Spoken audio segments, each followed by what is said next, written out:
Farmers and ranchers are sharing their frustration over the Dietary Guidelines Advisory Committee's recommendations released this week.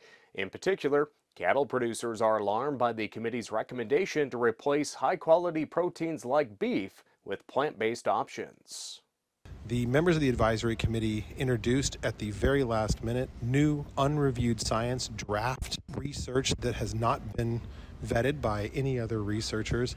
They made recommendations that essentially instruct Americans to return to a previous type of eating focused on beans and lentils and things like that, that much of the third world is actively trying to rise out of at this point and seeking ways to afford more high quality nutritious animal protein like we enjoy in the United States. This is an absolutely out of touch process that does nothing to serve Americans at this point. Despite declining red meat consumption over the past 40 years, NCBA points out that obesity and chronic diseases are rising. Lane added that the committee's recommendation to cut red meat further marginalizes the 80% of Americans who eat meat. It's extremely disappointing, and we're hopeful that the Secretary of Agriculture and others will see the error of this process and take action to try to get it back on course so that it can produce some kind of a result that actually helps Americans understand how important it is to have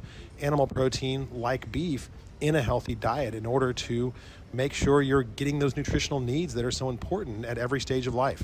NCBA is going to stay involved and aggressively advocate for our members and for this industry to ensure that these completely unhinged recommendations do not make their way forward and impact Americans' daily lives moving into the future. On the vegetable end, the National Potato Council criticized the Dietary Guidelines Committee for recommending reduced starchy vegetable intake despite Americans not eating enough vegetables.